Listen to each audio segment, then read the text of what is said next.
All right. So, good afternoon, everyone. It is my absolute pleasure to welcome you all to today's exclusive masterclass on cybersecurity and urban informatics, delivered by one of the world's leading institutions, that is King's College London. My name is Arvind Kumar Yadav, and I'm a principal consultant at Studying. So, on behalf of Studying, I sincerely thank you for taking the time to join us today. We are delighted to see such enthusiasm from all of you that you want to explore how informatics is shaping the future of technologies, data, and digital innovation. Before we begin, let me just briefly introduce about StudyIn. So, StudyIn is a global education platform dedicated to connecting the students to the ambitious and top-ranked universities around the world. We work closely with the with institutions to provide authentic guidance, direct access to university representative, and expert counseling support to help students make informed decisions about their international education journey.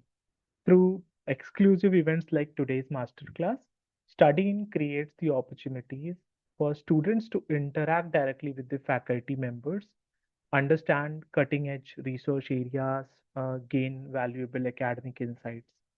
Our team supports students at every step from course selection, application, scholarship, and then visa support and pre-departure services also.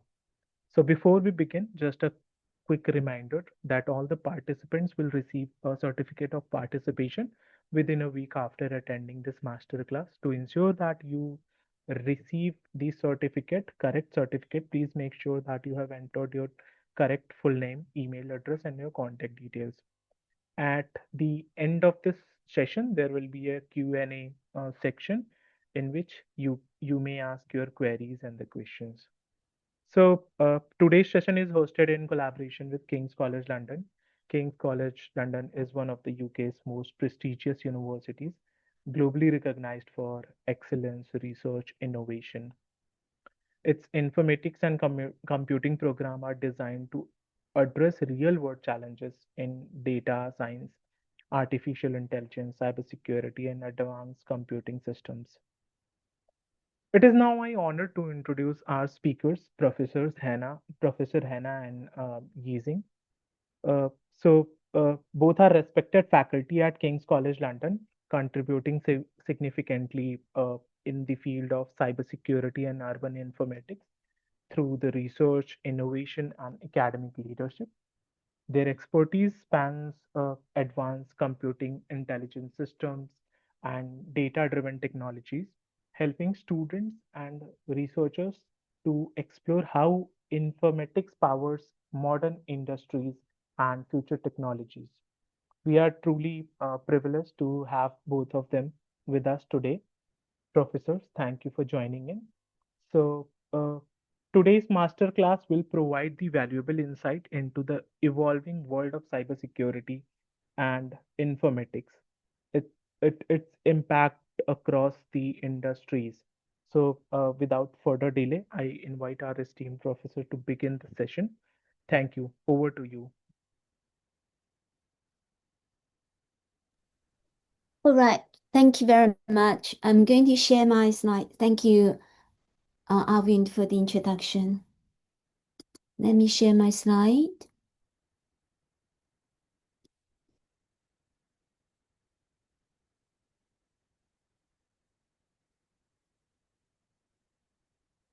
Are you able to see it? Okay, before I start with my today's math class, I just share a little bit background of myself. So everyone, welcome to the math class. I'm Dr. Hanan Xiao. I'm the program leader of the MSc Cybersecurity program at King's College London. So I obtained my PhD from National University of Singapore in 2003. So I was not that far from you guys many years ago. Uh, I have over 30 years of research experience in computer networks and cybersecurity. My work includes research on authentication protocols, IoT IoT security, and lately autonomous detection and mitigation and defense of cybersecurity. Within the Department of Informatics at King's College London, I'm a member of the Cybersecurity Research Group, which has leading researchers and practitioners addressing cutting-edge problems and challenges in digital security. The cybersecurity group is also keen on designing, developing, and delivering cybersecurity courses for you guys. With cyber threats becoming more sophisticated and data and infrastructure increasingly digitalized, and global reliance on securing networks ever growing. This is a really a good opportunity, and there is an urgent need for specialists who can design, implement, and manage robust security systems. So this is a crucial time for you to study cybersecurity. I want to say. Uh, now, without further ado, so I want to show you give you a mini lecture on the cybersecurity course. Myself need one of the compulsory modules within this course, which is called network security. So let me just start this master class. So this is just mini. It's a mini collection of the slides that I gave in week 3 of the module network security, and it's on spoofing, flooding, and amplification. So today, in the next maybe 10 minutes, I just introduce you to different types of network attacks. Uh, One is called botnet. You probably have read it in news that botnet has been used in launching new attacks and so on. So botnet comes from robot and network. It's a logical collection of interactive devices. I always give definitions first. The devices can be computers or smartphones or other IoT devices. IoT is Internet of Things, which have been infected or exploited already and are controlled by an attacker. So the attacker can control the botnet using command and control. I show you some slides. You will see the diagram later. So the infected slides then become like zombies controlled by the owner of that botnet. And that botnet can be even hired, paid for by other attackers who can't build their own botnet. So this diagram shows the procedures in how a botnet is built. So in the first step, the attacker purchases an exploit kit and uses it to start infecting users' computers. That's in the first step. And then once the user's computer here, this user is infected by the bot. The bot was sent from the attacker as a payload to the user. Then that bot in the user computer will automatically send communication signals to a control and command master at the right hand side. Then that master is called bot master. They will use the bot to gather information of the computer's key information on the computer, like the username, password, and so on. And then collectively, they're going to form even more damage in the network and causing like denial of service attack and other types of attacks. Here, the smurfing attack is one example that a botnet can be used to create in the network. The smurf here is the cartoon, if you remember, about the smurfings, the blue agent living in a avatar world, if you say that. Okay, so how does that work? So we can in smurfing attack, they exploit one of the commonly used network protocol called PIN. If you on your computer you pin to another computer, you're using that protocol. So they send ICMP echoes, but spoof the IP address in that echo, and then that cause a lot of machines on the network to attack the victim. Here is the slides to show it. So at first, the attacker will send the ICMP request through the network to a IP broadcast network. So in the IP broadcast network, there are many nodes. But because it's a broadcast network, so the echo message was sent to every node in the network, and every node is going to respond to it. As a result, you will see the ICMP echo reply will send multiple, from all the nodes. If you have 250 nodes on the network, they're all going to reply to the spoofed IP address in the initial IP echo request message, and all those messages will be sent to the victim. Eventually, the victim is unable to cope with such a large amount of traffic coming from all these nodes in the IP broadcast network. Okay, that's the spoofing attack. As a result, the victim is going to go down. Then we say it's taken down as a denial of service attack. Then another attack I'm going to introduce to you is the Mitnet attack. It's a very famous one. Kevin Mitnick is an American computer security consultant, very famous because of the crime he has conducted. But then later he became a government agent to help them to defend cybersecurity. So what happens? There is a very famous Mitnick attack. So this diagram shows it. So what happens is Mitnick initially would scan in first step, scan in the network traffic, find a trusted relationship between a trusted host and the target. The target is normally a server. Now, once he finds that trusted relationship, in the second step, the attacker is everywhere. Okay, so in the threat modeling, we always read the attack is everywhere. So the attack is going to send a lot of SIM flooding packet. SIM flooding packet, they are the first SIM request message in the TCP protocol. If you have some network background, you will know TCP protocol needs to set up a connection before the packets can be sent. So this SIM flooding SIM packet is the first request for the server to open a connection and establish a connection with a client. So the attacker would send a lot of SIM packet requesting the trusted host to establish a connection. As a result, the trusted host establishing would enter into a half-open connection state, consuming resources, waiting for responses that the attacker will never send to it. As a result, the trusted host is going to be taken out of the network effectively because he's not able to respond to any further request from anyone.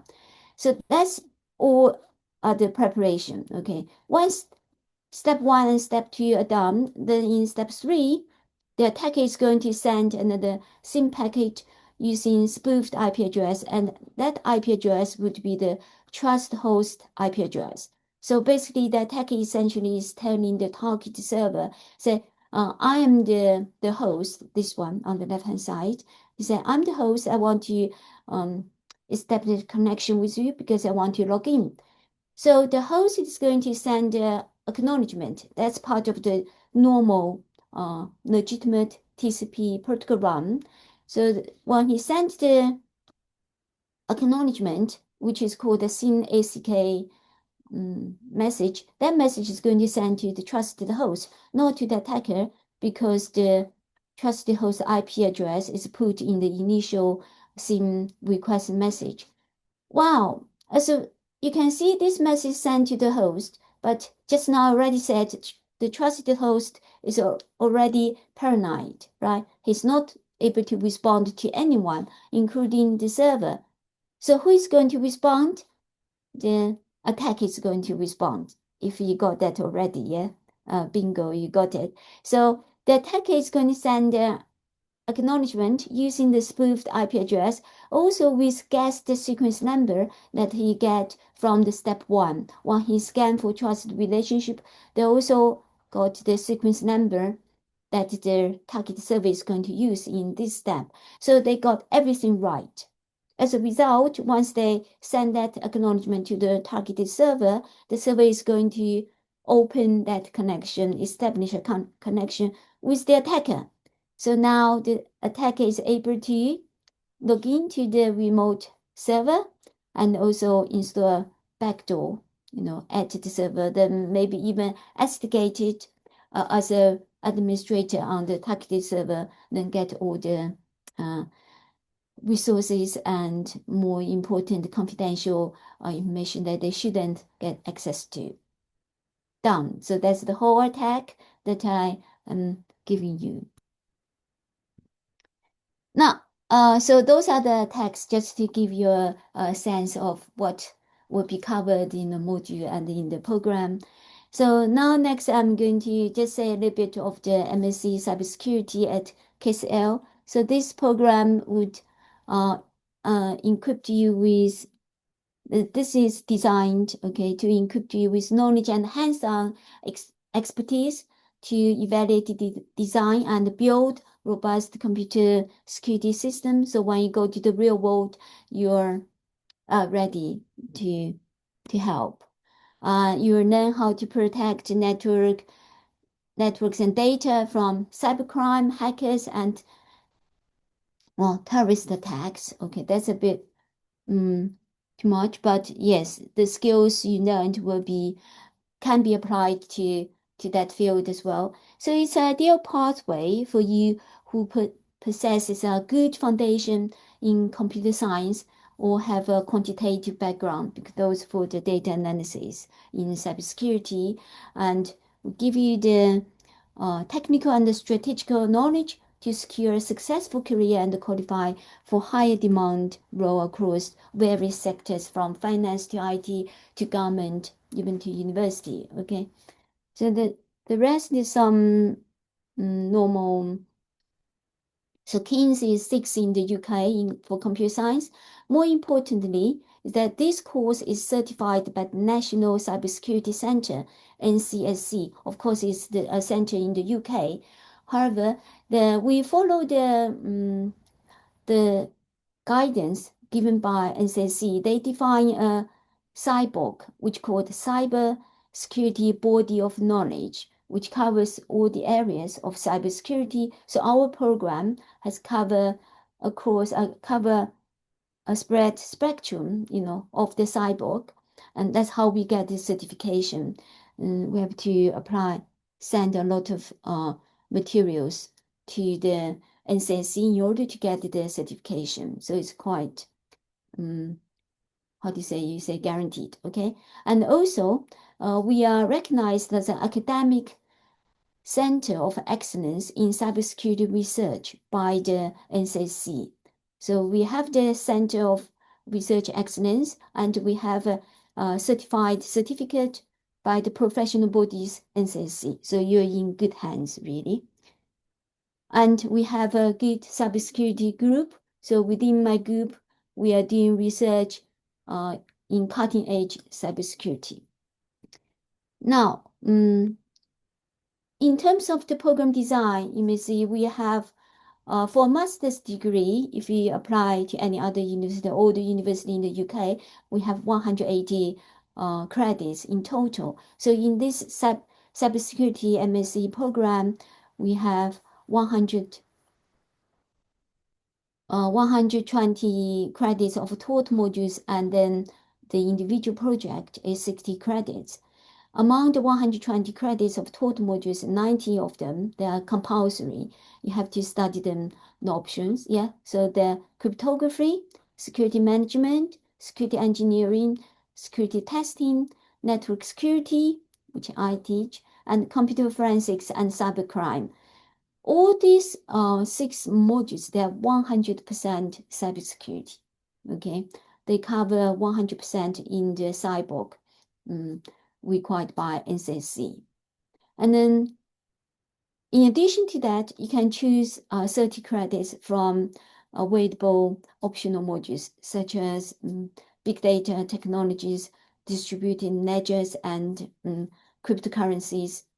Those are not 100% cybersecurity, but they explore your horizon in other related fields and also allow you to explore your interest with a good foundation of cybersecurity from the core modules. Yeah, that's really my slides. Any questions? Or should we leave all the questions later? But welcome again. Yeah, if I can any questions, I will respond probably later when the host would convey the questions to us. Thank you very Uh, much. Thank you. Thank you, Hannah. So at the end of the session, we have the Q&A round where the student can post their queries and then we will be able to answer all these queries. Okay, right. Thank you. I'll pass to Dr. Yi Jin.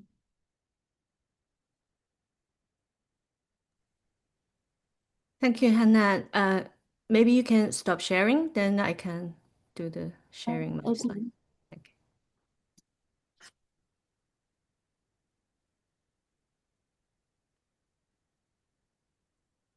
Okay. So I hope it's clearly received from the screen, but if there's any problem by saying the presentation, please feel free to shout to me. So I'm Yi Jing. Very nice to share our practice with the prospective students or who are interested in the topics of urban informatics. So I'm currently program director for the Urban Informatics Master Program. This program has been established back since 2018 at King's under the Department of Informatics. So it's kind of a interdisciplinary program which featured by the academic speakers and module leads from different departments across different faculties in the whole university.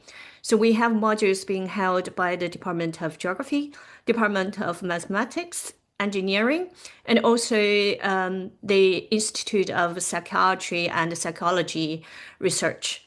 So there are different modules, as you can tell. So we cover a very rich topic surrounding of different real life topics and problems need to be tackled with in urban context.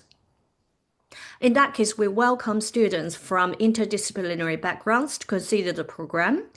But on the other hand, we need to emphasize the foundation, as Hannah just pointed out, the quantitative foundation at least under for the departments.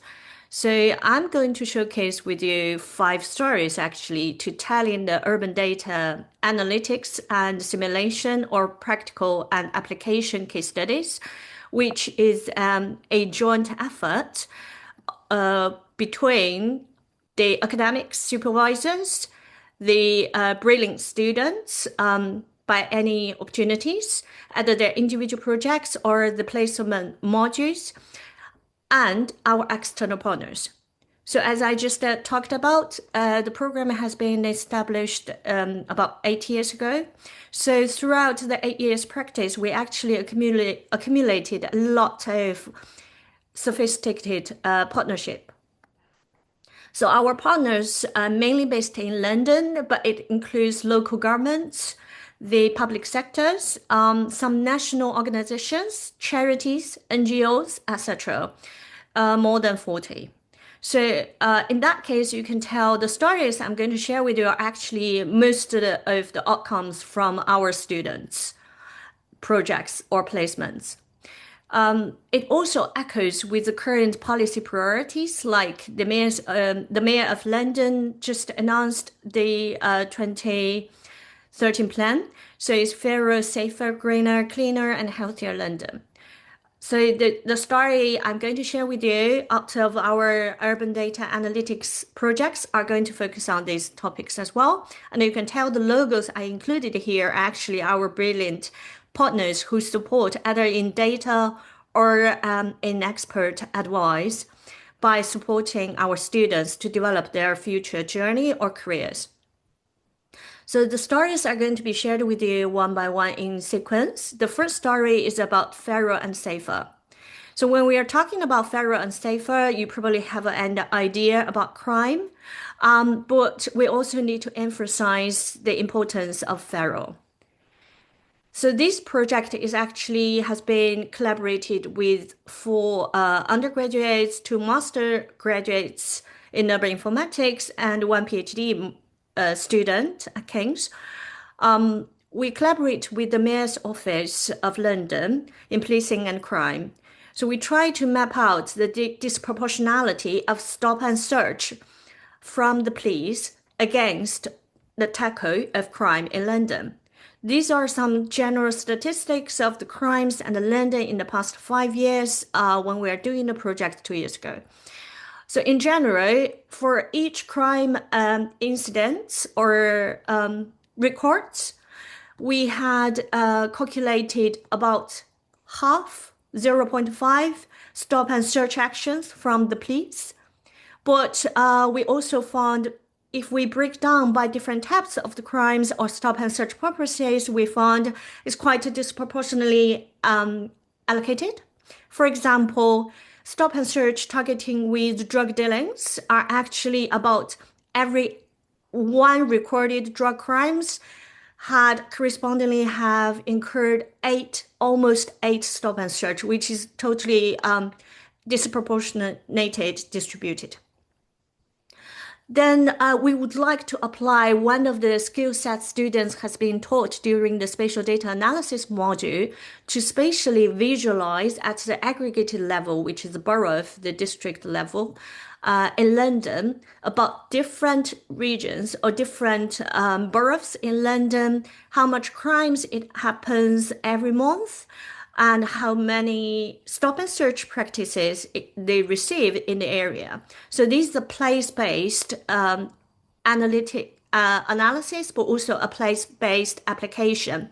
So the evidence has been well adopted by local metropolitan police and the mayor's office for information and insights. So you can tell we use colors, we use maps, but it can vividly present with very strong storytelling and communication skill sets for the general public or researchers who are interested in the topic. And by reading the legend, we can easily get that message like Central London, for example, Westminster, which you can tell from the map you currently have in mind. This is the area Westminster. So it's sort of the core of the city. I'm not going to spend too much time explaining the slides, but the thing is that we want to not only focusing on the spatial, but also focusing on the temporal. So for example, we find the peak time from upon the pandemic throughout to 2022, and the kinds of the peak month, which is March, October, and the peak time. So it's normally 4 p.m. through to 7 p.m., which literally after school, after work. So it's quite interesting observations. Normally we take it as for granted. These kinds of something we know for general knowledge, for common sense. But this is sort of the first time we use big data analysis to prove and present the evidence solidly in front of the practitioners. On the other hand, we also focus on different types, different reasons of stop and search practices, and also demographics.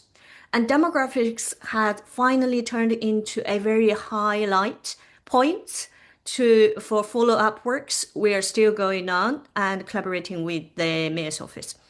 So, for example, mail takes about 90% of a whole stop and search in the past 5 years, and 60% of those subjects has been stop and search are actually young people aged from 18 to 34.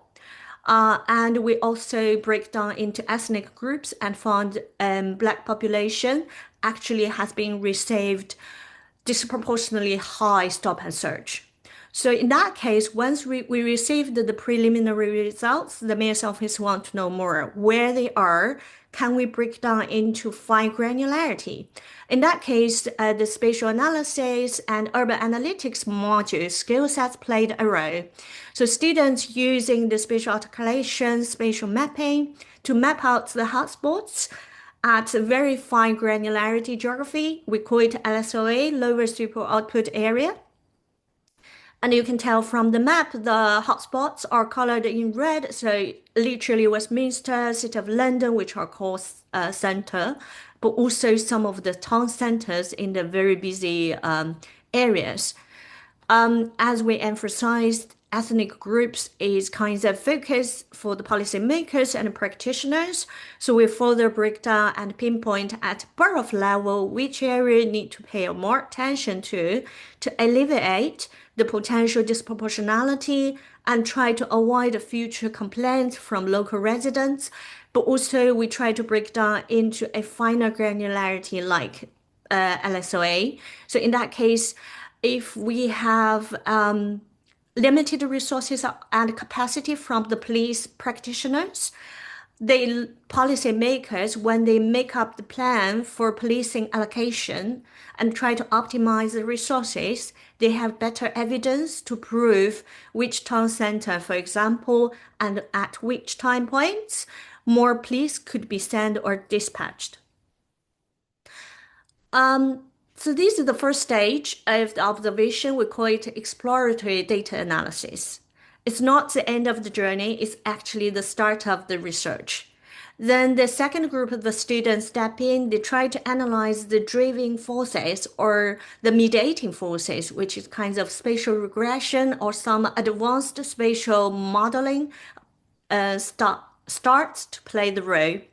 So they applied different models and try to pull up all the cutting edge technologies, including digital twin, including urban informatics, of course, spatial regression, but also machine learning or even a little bit deep learning to set up our own tailored model and finally figure out for different boroughs in London, actually there are different significant influence driving the disproportionality high, or some of the factors could be taken advantage because they can help to mediate the observed disproportionality.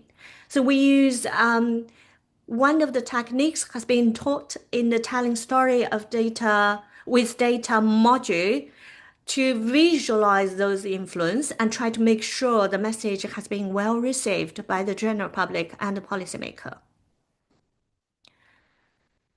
Then we can map out, as we observed, most of the hotspots of disproportionality are actually overlapping with other local town center or busy stations, train stations, tube stations, and some of the stadiums. So those observations gave further direction for the metropolitan police and the local government, how they can better resource out during some events. So for example, stadium. So we even published a paper together with students and local governments about how, for example, the Premier League football matches affect local crime trends in the certain days of the match days, and even some of the results of the matches actually affect the violent crimes presence in the area as well. So the second example I'm going to share with you also relates to safer, but also relates to cleaner, so you can have a look. It actually relates to transport. The project has been collaborated with Transport for London, which is also one of our partner. So the students had mapped out the traffic crashes or accidents, if we take care, and break it down further by days, day of the week, and try to map out the pattern, as well time of the day and by different age groups. So the paper has been published several years ago. It's a Master Urban Informatics projects, individual projects. We found some interesting results, and it's currently presented to the Parliament for evidence. Hopefully, they're going to take care. So we found the rush hours, for example, the commute time, and different age groups. For example, young people, they have higher chance to got traffic crashes after school, which is a little bit earlier than other adults. And we have observed different patterns between weekdays and weekends. For example, for young children, during weekends, although majority of the traffic crashes happens in the afternoon after lunch, but for young people aged from 0 to 18, it's quite important. We observed during evening peak time, the parking place actually has been spotted as one of the hotspots for traffic crashes. Then we go ahead further with the public transport accessibility. It helps to map out some of the current policies in London, whether it plays some significant influence or impact. So, for example, upon the pandemic, after the pandemic, the Mayor's Office has implemented the ultra low emission zone policy and roll out to majority of the London areas. And we want to evaluate whether it actually helps to reduce the air pollutions in certain areas. And you can tell we applied different algorithms, network analysis. One of the modules included in the program has been adopted. So students can map out different spatial hotspots for road segments and try to see whether there are some reduced air quality. So the red segments currently you can see from the right-hand side of the map are actually the motorways, the highways from your interpretation. And Central London during pandemic received a lot of reduction of air pollutions. However, it's still a hotspot comparatively after the recovery from the pandemic.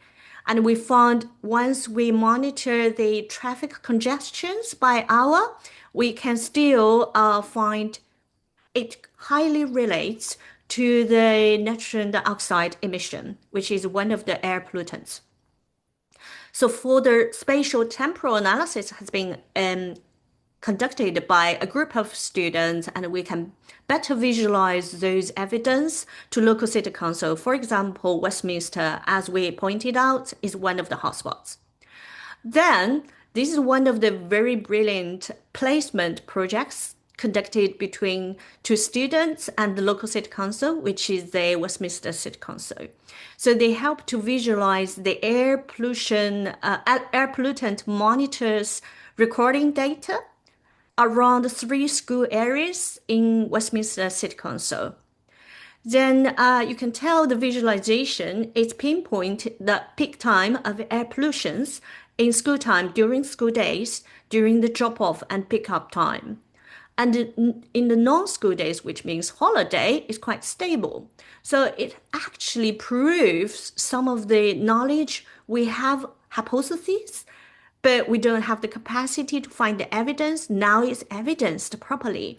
So for example, in the morning, 9 a.m. after the drop-off, we found a significant increase of air pollutants by 80%. After the pickup, about 40% increase. So local schools are quite supportive, and they are stakeholders as well. So they help to present the evidence to their parents and try to influence their behavior. So it has generated some impact about the local parents and families' travel behavior. In total, upon 2 years observations, it has reduced the emission of carbon emission, of course, 3.5 tons, which can equivalent to saving 90 loans. So this is such good achievements, and currently the project has been expanded to 6 schools. Then, because we're talking about health, the fourth example we just want to showcase with you is about health. Because we mentioned we also have another module, Big Data in Mental Health, has been conducted by another department. So the students collected the data by getting advice from their supervisors about Londoners' health data at different geographical granularity. So they can map out the health status for London obesity by different age groups. They can also map out the mental health index by different time points in London. Of course, the hotspots, HH means hotspots. You can tell are always somewhere, but it has showcased some of the trends of change in trajectory change. So the paper has been presented at conference and currently considered by a journal paper publication. So these are again a collective efforts from students. We also emphasize the importance of air quality because on the right hand side of the geographical weighted regression modeling results, which you probably heard about that, you can tell certain areas has been affected by air quality issues regarding to local residents' mental health status. Okay. The last example I want to share with you is about emergency services. We also have partnership with London Ambulance Services and London Fire Brigade. So these kinds of the projects we work together with a partner, but also master students. The students apply different spatial temporal techniques and some of the models, the machine learning models, LSTM, to map out the patterns of call for services of ambulance and the fire brigade. So you can tell July, summer is always the peak time, but in the winter, December, ambulance services also receives a high spec. Regarding to day of the week, Friday and Sunday or Monday is always the peak time. So those patterns helps them to better allocate their resources and human the crews. Also time points, 6 to 7 p.m. So big data driven and informed evidence actually helps the practitioners to better plan for their workflow.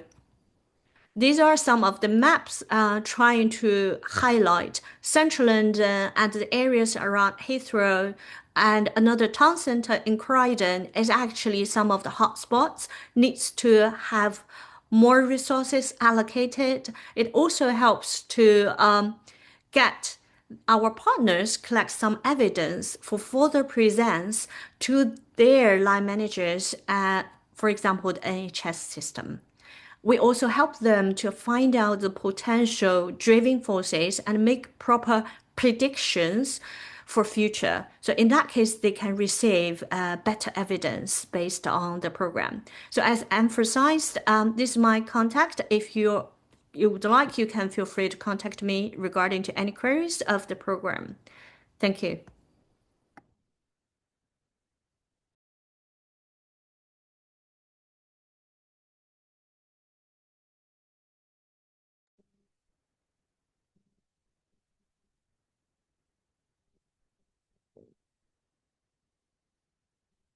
Thank you so much, Professor, for this highly informative session.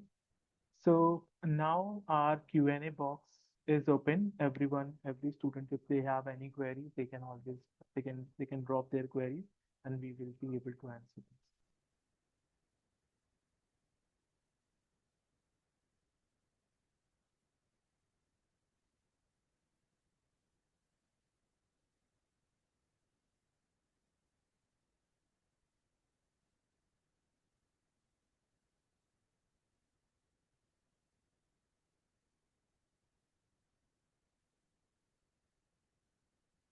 We'll wait for 2 to 3 minutes. If any we will receive any query, we'll answer them.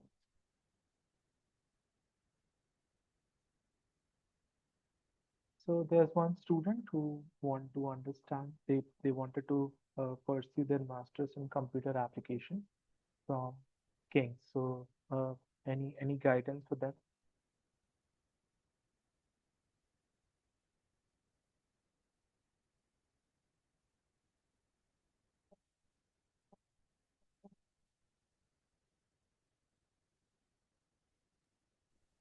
Sorry, what's the question? Could you repeat it? Thank The you. student wants to pursue computer application masters. So they want to know the application process. Not exactly application process. I think they want to understand the eligibility criteria and the course modules. Of which Right. of which So program? eligibility criteria, yes, I'll be able to help in with eligibility. So we usually look between 8 to 8.5 on a CGPA scale. And if you are marked with percentage, then about between a 65 to a 70%, depending on the university you're graduating from. This is what we look in terms of minimum scores, and other than that there will be personal statement, transcripts and LORs that will be required, and of course an English language proficiency test, which could either be the IELTS, TOEFL or the PTE. So once you submit all of these, and again the prerequisite being meeting the minimum entry requirement with percentage or scores, then we will holistically assess the application, and it takes about an average of 4 to 6 weeks for an application to get processed, and you'll be notified of the decision. So that's broadly on that. I think with modules specifically, there's also a teaching structure given on the course page, but if any of the faculties wants to explain on the modules, then please go ahead. Yeah.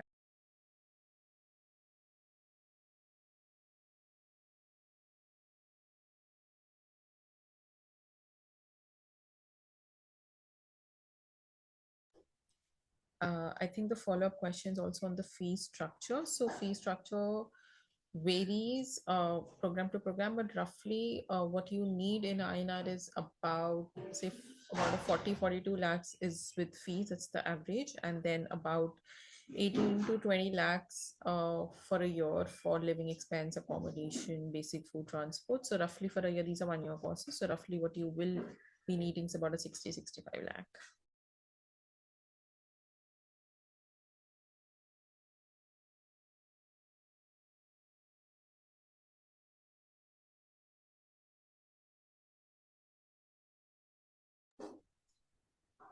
Any other questions related to the faculties, the topics? This is your chance to ask in detail about those technical aspects of what we teach, how we teach. Any classroom specific questions, please feel free to ask them right now.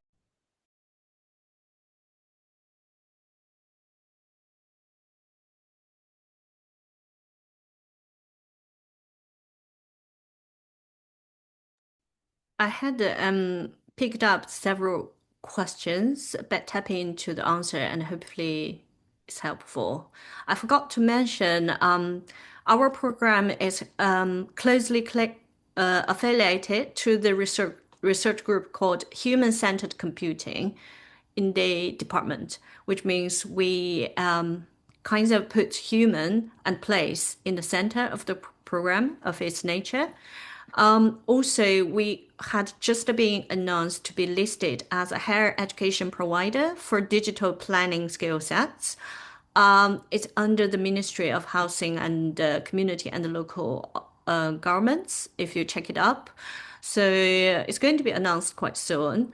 But yeah, officially the launching event is going to be scheduled in March at King's.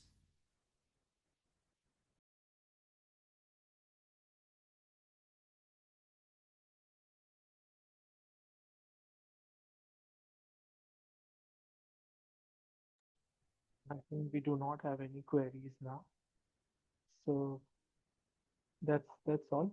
So to all our participants, thank you for your enthusiasm and participation. We hope this master class has given you a clarity and excitement for your academic and professional directions. So again, for for the certificate of participation, it will be shared within a week. If you wish to explore further opportunities in informatics, cybersecurity at King's College, or do require any support with the application, scholarships, and visa process, study in STEAM will be help you with each and every step. So thank you once again, Professor Hannah and Professor Yijing. Thank you for everyone. Thank you everyone for joining in today. So we look forward to welcoming you for the future session. Have a wonderful day ahead. Thank you. Thank you. Thank you. Bye for now. Bye.